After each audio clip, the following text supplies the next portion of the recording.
চিনতে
জল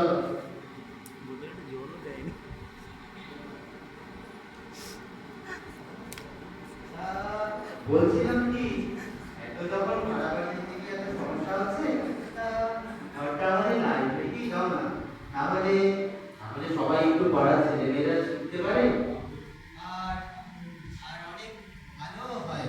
কি বলছো?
মাত্র ৯৯ বছর বয়সে হে মহামানব ছিদাম চৌধুরী, তুমি পঞ্চত্ব পেলে। যদিও পড়ে গিয়েছিল তোমার সব দাঁত, মাথা জোড়া ছিল অতিকায় তাপ, যদিও অন্তরে অন্তরে ছিলে তুমি কচি ঘাসের মতন কাঁচা তরু। কোনো ছাগল মুখে খেতে পারেনি তোমার তাই ভুসিমালের ব্যবসায় ১ কোটি টাকা জমিয়ে ফেলেছে। তোমার সঙ্গে আলু পোস্তর আলুতে পোকা ধরেছে, চিংড়ি হাঁটার চিংড়ি পচে যাচ্ছে, ট্যাংরা মাছ জালে উঠছে না, শুধু চারিদিকে হাহাকার। ছিদাম চৌধুরী, তুমি আর আমাদের মধ্যে নেই, তুমি এখন মহাশূন্যে গতিছেড়া বাছুরের মতো। ওরে বিহঙ্গ মন, এখনই বন্ধ। দেখি আমার ঘরে এসব কিসের আয়োজন? কে আপনারা? কি করছেন এখানে? কি হচ্ছে এখানে? বড্ড গোলমাল হচ্ছে সবাই। কে নিয়ে থেকে বের করো তো বাইরে। এই এত বড় সাহস আমার বাড়িতে বসে আমাকেই বলছেন বেরিয়ে যান। দেখবেন আমি পুলিশ ডাকবো এক্ষুনি।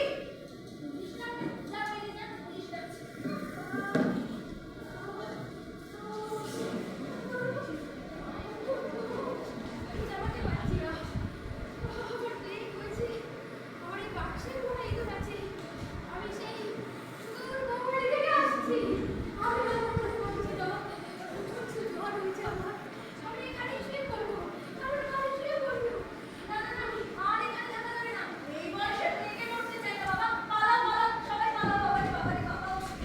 হায় হায়, কি হলো? আবার প্লেগ রোগী কোথা থেকে চলে এলো? কি হবে এখন? একের পর এক বিপর্যয়। কি করি এখন? গাবলা রে, কোথায় গেলি তুই? দেখ কি হচ্ছে এখানে। কাকিমা চিন্তা করবেন না, ও থেকে ঢুকি নয়। হ্যাঁ, পুলিশ কি? আপনি দেখবে, এই দেখা গেল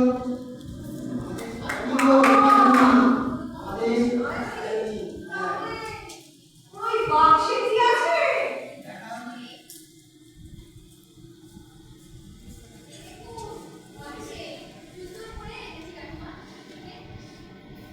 তাহলে কাকিমা এটা কি করবো? কি আর করবে? তোমাদের সকলের যখন এটাই ইচ্ছে, তাহলে তাই হোক। লাইব্রেরি হোক, পাঠাগার হোক, দাঁড়িয়ে দাও দেয়ালে, ফ্যানের আলো হোক, প্রজ্বলিত। ঘর ভাড়া দিতে গিয়ে তো দেখলাম কত ঠকমারি, ছাড়ার ঘা পর্যন্ত খেতে হয়েছে, এই বুড়ো বয়সে নাচতে পর্যন্ত হয়েছে। আর এইসব সহ্য হয় না। এর চেয়ে বড় পাঠাগার হওয়াই ভালো। জ্ঞানের প্রদীপ জ্বলবে।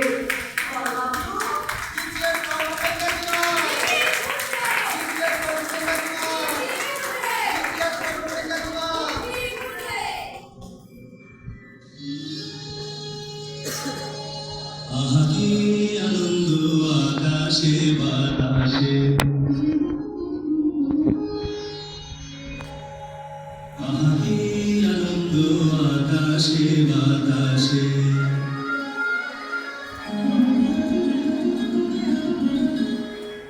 আহা কি আনন্দ আকাশে বাতাসে।